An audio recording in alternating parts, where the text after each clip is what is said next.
Hey, so we got Thomas Sowell on here, man. It was like it's saying Joe Biden is a phony. I guess this is.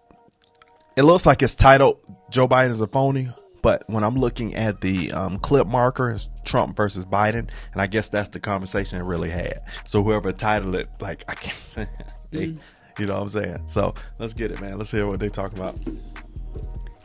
Yeah, I think many politicians say one thing to get their vote, but then when they get in office, they already have an agenda that absolutely they want to launch.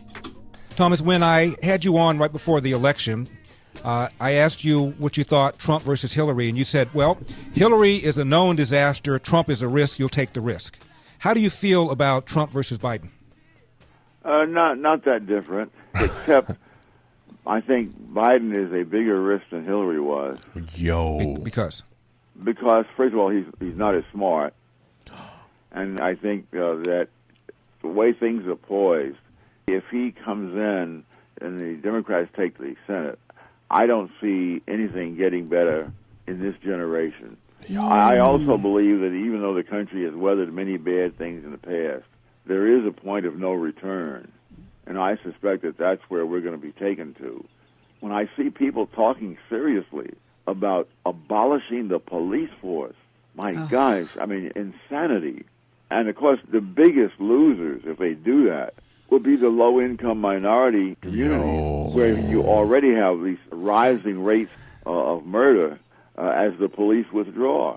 I mean, the police themselves, when they realize that there are politicians who will throw them to the wolves rather than confront loudmouths, they pull back. Man.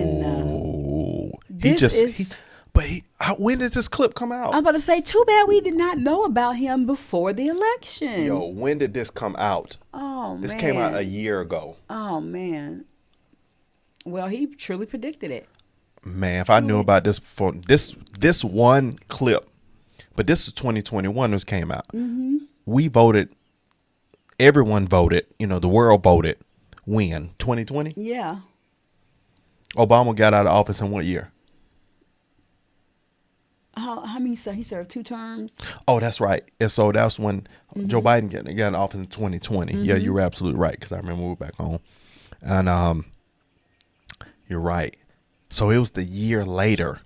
I wish I would have, what if this was the year before? But I'm sure he has some things on his channel that would have definitely allowed us to do a deeper dive. This is awesome coming from Thomas Sowell. Yeah. They're not going to go out there and risk their lives needlessly, knowing that the politicians will turn against them if there's any problem. But there's so much hanging on this that if that doesn't happen, we are going to be in big trouble. Yeah. It means that the Democrats will be able to appoint the next whatever number of Supreme Court justices turn up during their term. They have so many counterproductive policies out there that I'm not sure the country can recover from. Ooh. When I marched in the Civil Rights Movement, I did not march with a 12-point program. I marched with tens of thousands of others to change attitudes. And we changed attitudes. He marched in the Civil Rights Movement in 1987. Uh-oh. When I was 17 years old, like many of you, I participated in sit-ins to desegregate the restaurants and movie houses of Wilmington, Delaware. I came out of the Civil Rights Movement. I was one of those guys that sat in and marched and all that stuff. A few months later, Biden disavowed the claim right for dropping out of the press. Really? During the 60s, I was, in fact, very concerned about the Civil Rights Movement. I was not an activist. I worked at an all-black swimming pool in the east side of Wilmington, Delaware. I was involved. I was involved in what they were thinking, what they were feeling. I was involved, but I was not out marching. I was not down in Selma. I was not anywhere else. I was a suburbanite kid who got a dose of exposure to what was happening to black Americans when I'm in my own city. Decades later, during my Cameron Drive, he started making the same claim again. Now, when I was a teenager in Delaware, for real, I got involved in the Civil Rights Movement. We have the 8th largest black population in America. Most people don't know that. And I'd go to 8 o'clock Mass, then I'd go to Reverend Herring's church where we'd meet in order to organize and figure where we were going to go, whether we were going to desegregate the Rialto movie theater or what we were going to do. I got my education for real in the black church. And that's not hyperbole, it's a fact. But I got my education.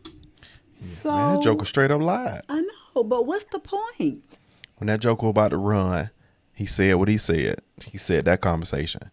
When he dropped, he was like, well, I kind of like, the area I was around, this is the area I grew up around, in spirit. It's kind of like I wanted to do that in spirit, but I never do it. Now you're going back to saying I did versus. Reverend Doc, in the black church. Not a joke. Because when we used to get organized on Sundays to go out and desegregate movie theaters and things like that, we do it through the black church. The challenge for my generation, meaning mine, Milton Friedman's generation, was to establish an intellectually rigorous defense for human liberty. And then he pointed to me and said the challenge for your generation will be to keep your liberty. Yes. How's that project, my generation's project of holding on to liberty, coming along? Not well.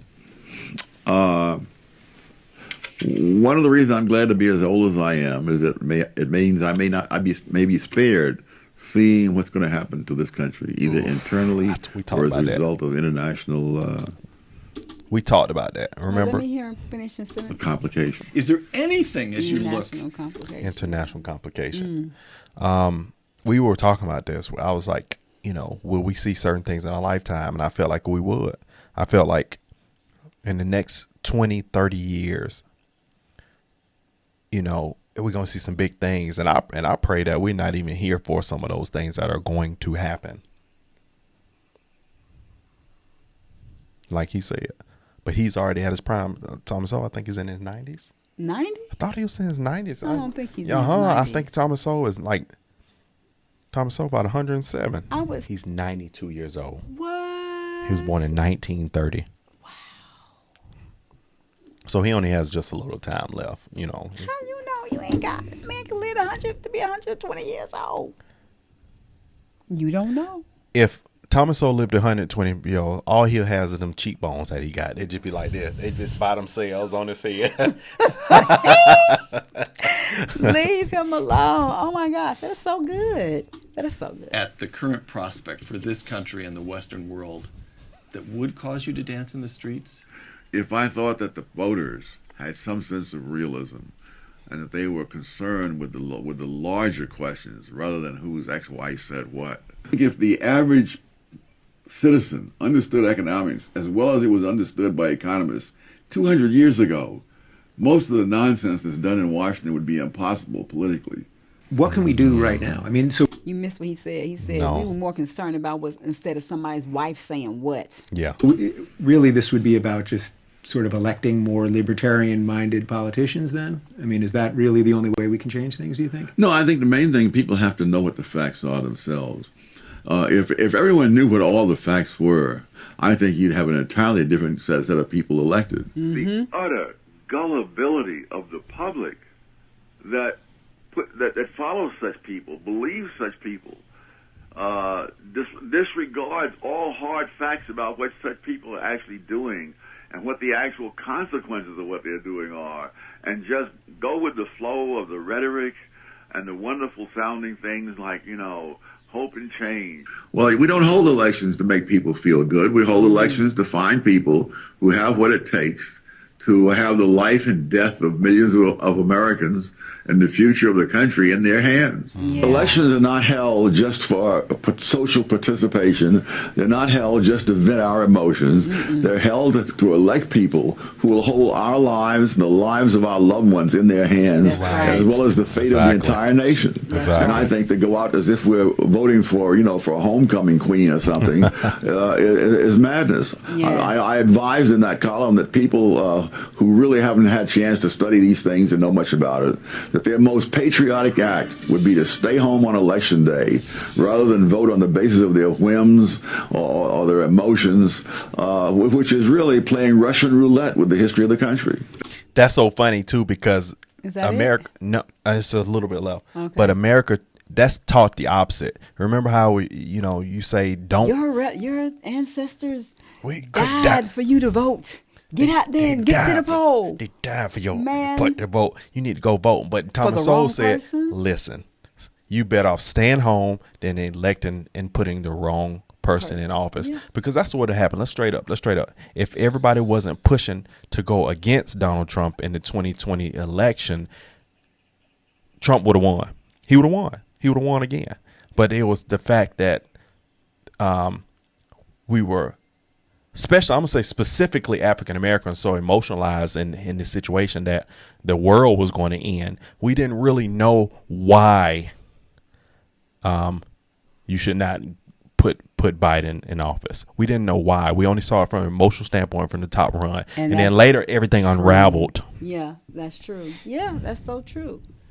And this is why you have to do your homework. Your homework. And I think you're better than that. Maybe I just be like, okay, I'm going with this person. And then he'd be like, I wish I would not have done that, because now I'm a part of the problem. They had some sense of the loss of freedom, which is infinitely more important than any of the specific issues by themselves. That is, Obamacare really is a huge step towards the loss of freedom. I mean, and it happens in small ways, but constantly. I mean, I didn't see any benefit of it. The light bulb that we want in our own home. We can't flush the toilet with the kind of toilet we want. We can't take a shower with the kind of shower head we want. We can't put our garbage out except and broken down by the way that some little gauleiters have decided that we ought to do it. I mean it's just the accretion of these things, many of which are too small to be significant in themselves. But in the aggregate, you can see the tendency of this. The people who think they know better and they ought to be telling us what to do, those people are the danger. And if you don't see that, then I'm not sure what the future is going to be.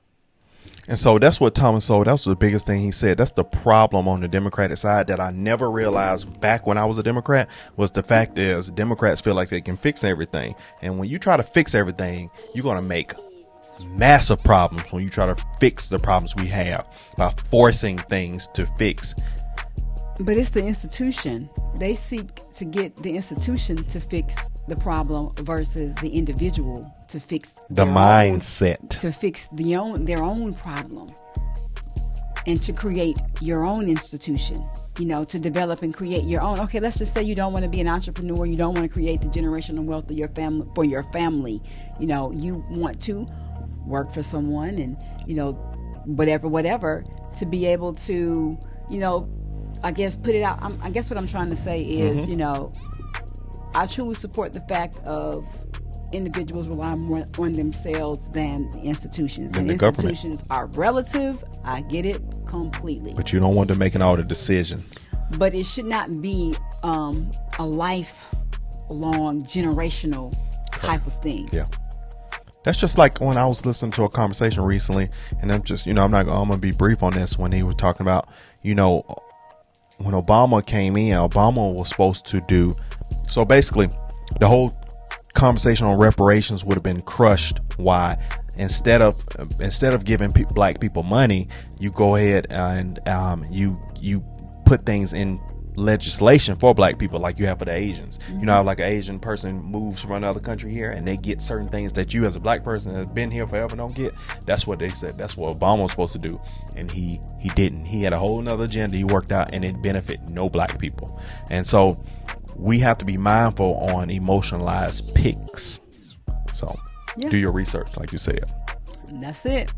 This was really good. I really, really love doing Thomas Sowell's content. So educational, man. So really forthcoming, and so make you stomp your feet and be like, oh, wish I would have known this, because I would have. And I'm sure there's evidence out there to back up what he says. Before you make a bad decision, you better off staying home. Yep. Where we taught the opposite. That's right. And doing your homework. Go out there and find out what these people are voting for. That's what I did when I voted for out here in Corona. I'm like, okay, let me see what this superintendent is talking about. Let me see what this superintendent is talking about. Let me pull over to this and see what this person out here.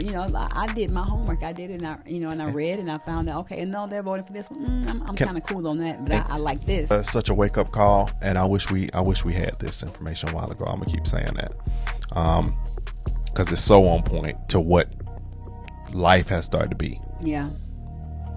And there's no way we want this another 4 years of that. Absolutely not. So, you got anything else? That's it. That's all I got for him, man. This was good. Like, comment, subscribe. Don't take a nosedive, but comment down in the section below. You can also find us on Rumble and Seaborn Snapper, man.